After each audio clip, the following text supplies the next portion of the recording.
Everybody, welcome to Video Game Relapse, where I have been out of the hobby for 7 years, basically. Since 2013, that was the last time I really was playing any serious console gaming, computer gaming, anything like that. Other than a couple of little things here and there on mobile, I haven't touched anything in the past 7 years, really. In that time, I've been playing board games, tabletop games. Got a whole channel about that, board online, board offline. There's a link in the description below. You should go check that out. But I am getting back into video gaming, back into the hobby with this new generation. My Xbox Series S is showing up today.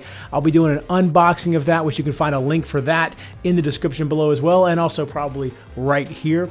But I want to show you where I kind of left off. So today we're doing my top 10 favorite Xbox 360 games. I'm going to do it in 10 minutes.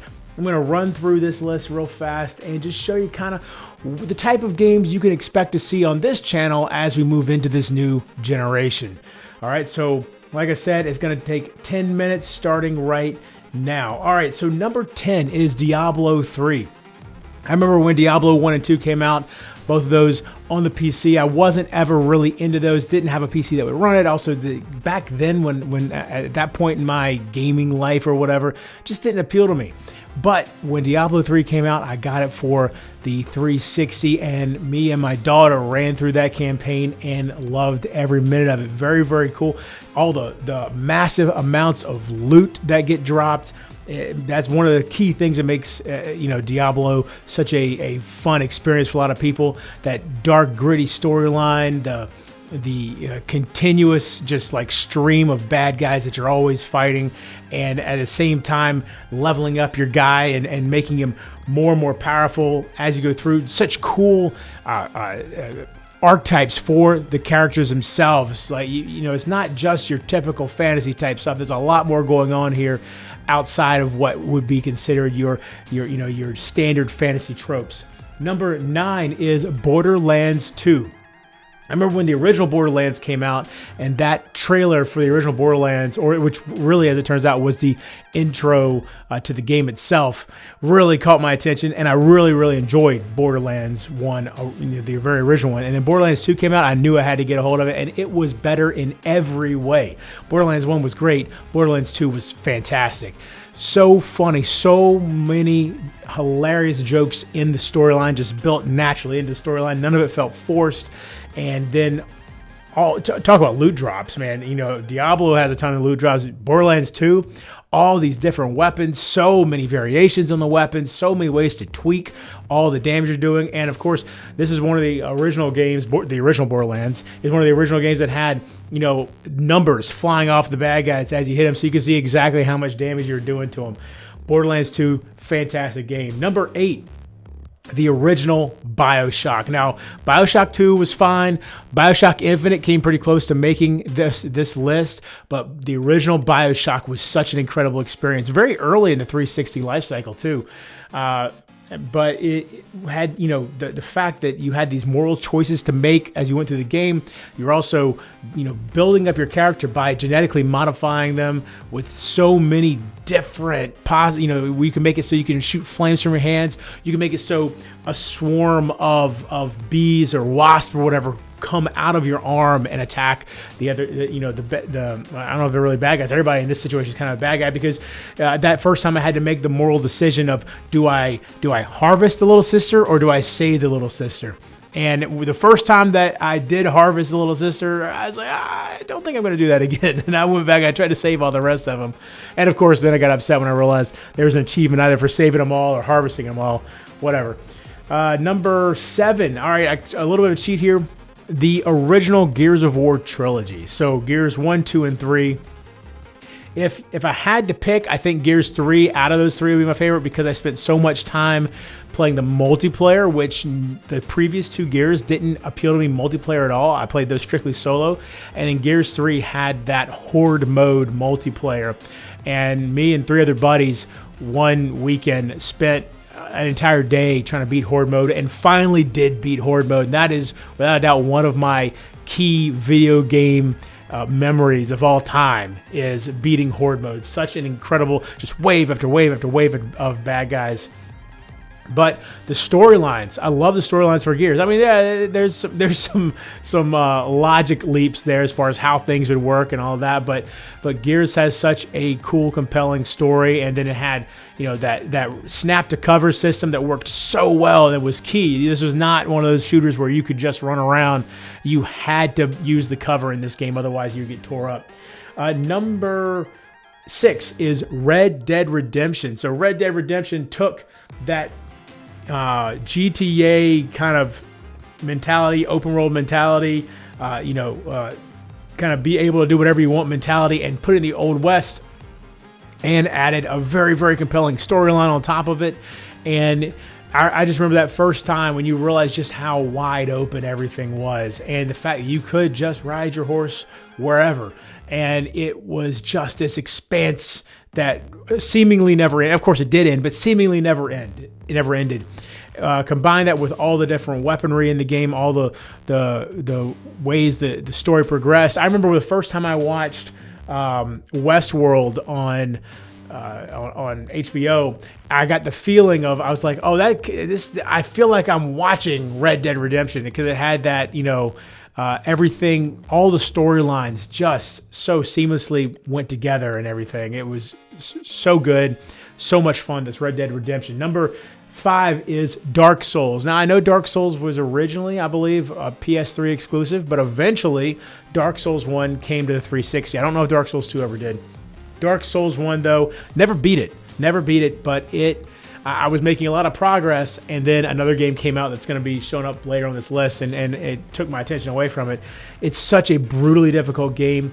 It gives you no indication of what you're supposed to do, no indication of how the controls work, what the mechanisms are in the game, everything. You just got to figure it out for yourself.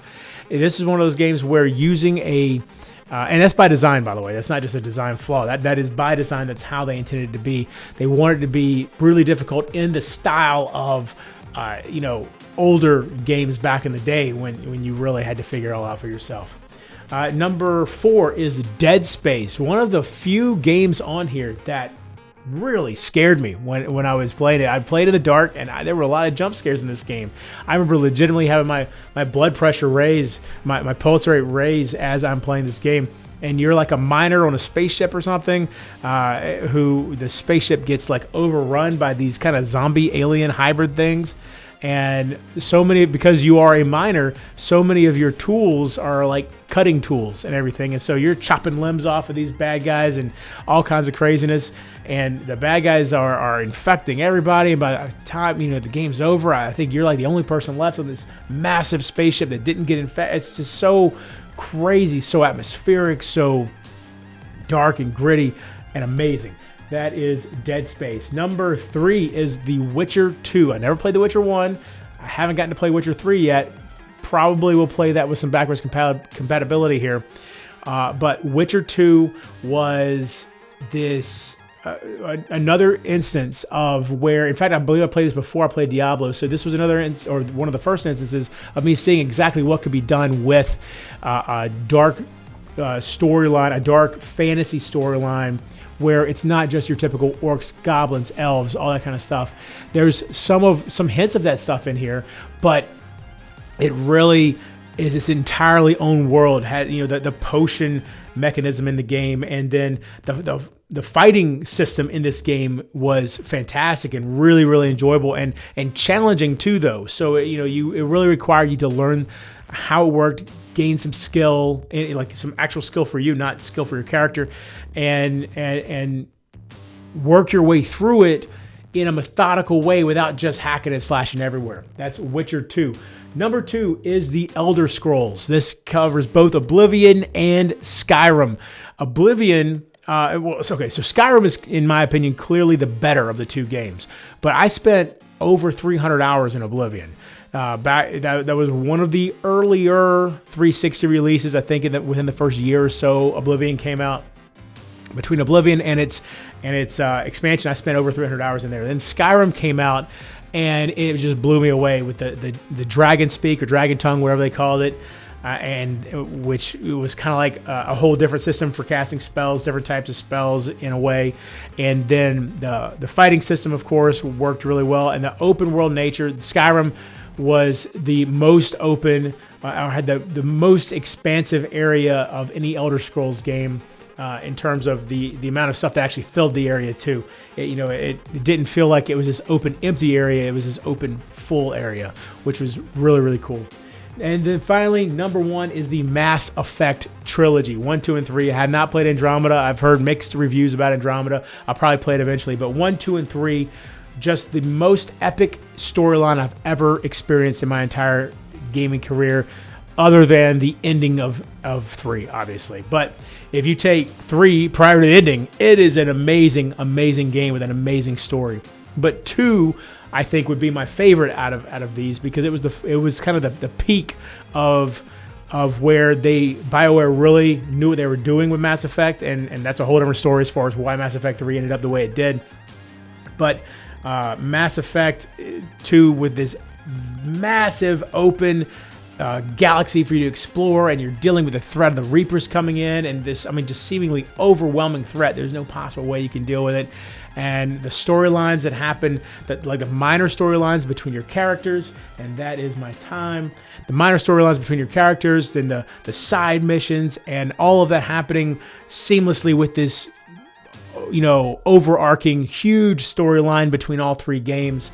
What an experience. The Mass Effect trilogy is my number 1 favorite set of games from the Xbox 360 era. So there we go. That is my favorite 10 games from Xbox 360. So excited to get my Series S in today and start filming some stuff for y'all. Anything that y'all would like to see, some backwards compatible stuff, or I know that the launch games right now are not particularly fantastic for this generation.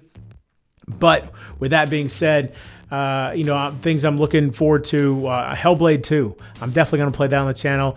Hellblade 1, I haven't played that, so that might be something that I get some gameplay up of that. Or I might just power through that one to get the story, so when Hellblade 2 comes out, I can put that on the channel. I'd love to hear what y'all would like to see. Put some comments in the description below. And be sure to check out my Xbox Series S unboxing over on my other channel, Board Online, Board Offline. After that showing up over there, almost all of the video game content will be here, and board game content will be back on my previous channel. And until next time, be sure to check out some more videos like this one right now.